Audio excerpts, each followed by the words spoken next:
une crypto-monnaie russe pour contourner les sanctions internationales. C'est ce qu'on va voir dans ce point de marché du 31 mai. Ce qu'on apprend dans cet article du journal du coin, c'est que la crypto-monnaie de banque centrale de Russie va sortir beaucoup plus tôt que prévu, étant donné le contexte géopolitique avec l'invasion de l'Ukraine et les sanctions internationales. La Russie avait déjà prévu initialement de lancer sa crypto-monnaie en 2024, mais l'agenda a été avancé à avril 2023. La Banque centrale de Russie annonce aussi qu'elle va ajouter des contrats intelligents, ce qu'on appelle des smart contracts, comme on a déjà sur Ethereum notamment et sur beaucoup d'autres blockchains. Donc l'année 2022, c'est l'année des tests pour la crypto-monnaie russe. On a déjà eu de nombreux succès. Et bien, une crypto-monnaie, ça permettrait dans un premier temps donc de tracer toutes les sorties et les rentrées d'argent, d'avoir aussi des virements bancaires beaucoup plus rapides et d'éviter les nombreuses attaques spéculatives comme on en avait connu au début de l'invasion en Ukraine où on avait vu le rouble s'effondrer. Ça permettra d'avoir une monnaie qui sera beaucoup plus stable et beaucoup plus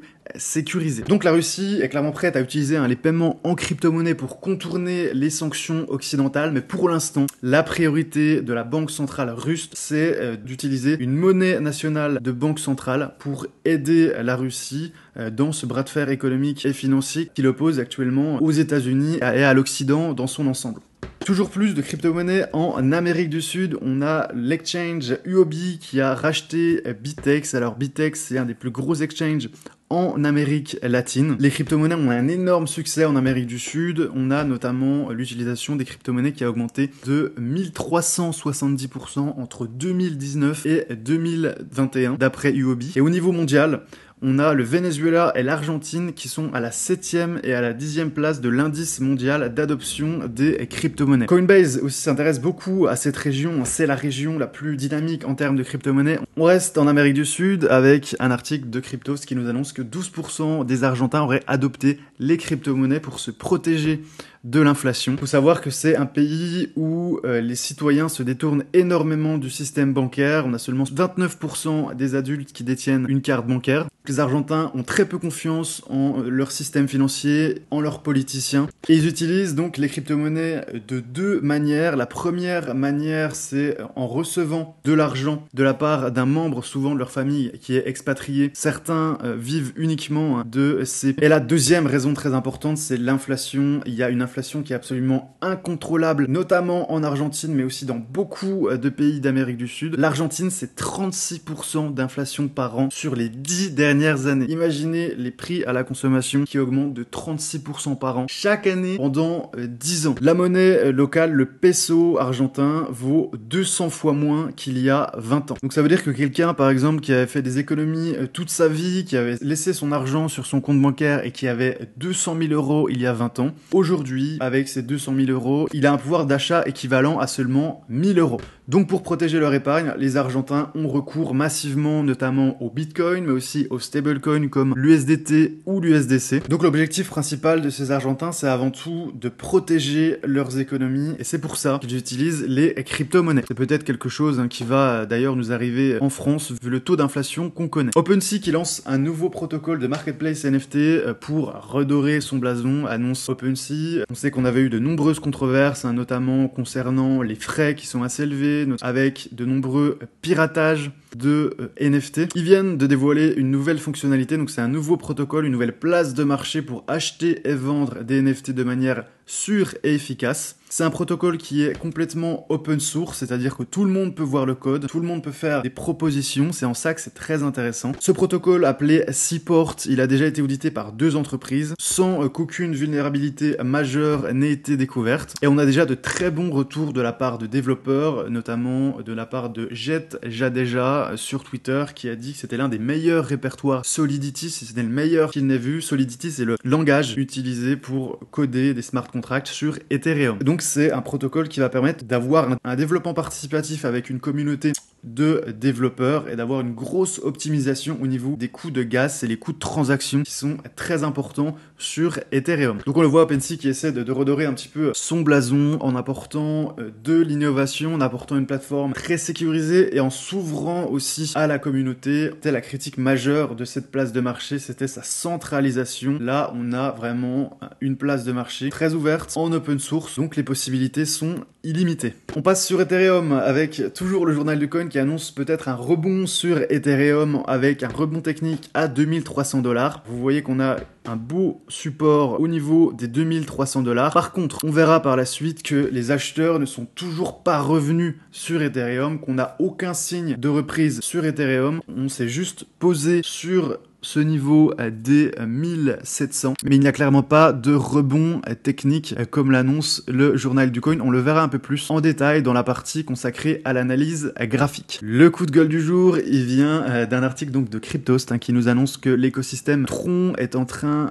d'exploser avec 6 milliards de dollars en total value locked. Donc ça, c'est la liquidité qui est bloquée sur l'USDD, qui est le nouveau stablecoin de Tron. Alors c'est un stablecoin algorithmique comme l'était l'UST, qui propose des rendements exceptionnel à plus de 20% et qui est financé en partie par de l'emprunt, notamment sur le protocole AAVE, comme c'était le cas sur Encore avec l'UST. Donc ça va attirer énormément d'investisseurs non initiés qui sont attirés par de super rendements sur un prétendu stablecoin, mais c'est toujours le même mécanisme avec un stablecoin algorithmique qui risque de chuter quand les personnes qui ont emprunté de l'argent vont se faire liquider sur les autres plateformes en essayant de revendre. Et il va être très compliqué par la suite de le peg au dollar, qui normalement est sa fonction principale, c'est de valoir 1 $. On ne sait pas quand ça arrivera, mais c'est exactement le même mécanisme qui s'est passé sur l'UST. Donc pourquoi pas arriver tôt sur ce protocole, mettre une toute petite somme d'argent et profiter des 20% par an, mais pour moi c'est trop risqué. C'est exactement ce qui va se passer. Ce qui va se passer, c'est exactement comme l'UST, c'est exactement le même protocole.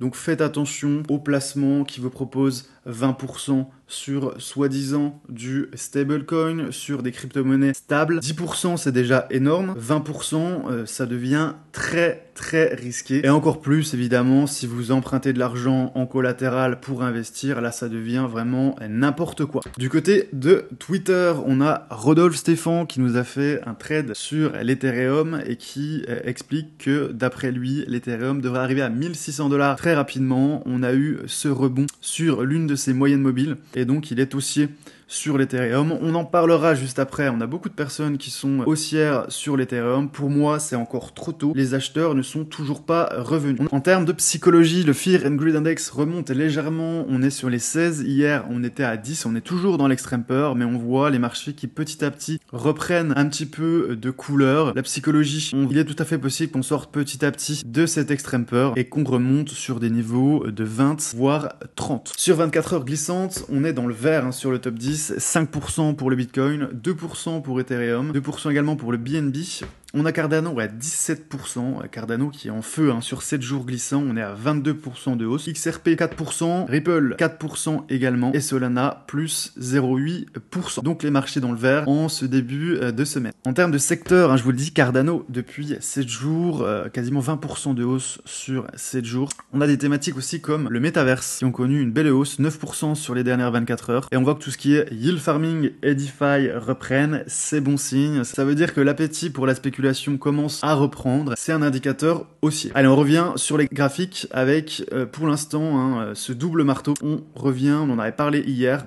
Double marteau au niveau des 32 000 sur ce support que pour l'instant nous n'avons pas cassé. Tout le monde s'attendait à une catastrophe, à ce qu'on continue de descendre directement jusqu'au niveau des 20 000. On a eu une petite panique la semaine du 9 mai avec beaucoup de volume baissier. Pour l'instant, les marchés sont en train de respirer et on est plutôt en train de se poser sur ce support pour reprendre des forces. Après, il faut voir si on repart direction 48 000. Pour l'instant, on va regarder sur des unités de temps un peu plus courtes. Ce qu'on peut atteindre à court terme, pour l'instant, on a cassé ce niveau. On a cassé ce niveau des 31 500. On peut atteindre les 32 700, c'est clairement la prochaine résistance, c'est les 32 700. Ensuite, on pourrait aller très haut, ça pourrait vite remonter au niveau des 40 000. Et comme je vous l'ai dit, moi, ce que je trouve intéressant, c'est ce niveau de reprise, ce signal haussier sur le stochastique qui a cassé le niveau des 20 depuis la semaine dernière. Donc à la fois en termes de bougie japonaise, on a un double marteau qui annonce un essoufflement de la baisse. On se repose sur ce niveau technique des 32 200 et on a le stochastique qui casse à la hausse. Donc ça veut dire que les acheteurs sont en train de revenir. Donc moi à court terme, je suis plutôt haussier sur le Bitcoin.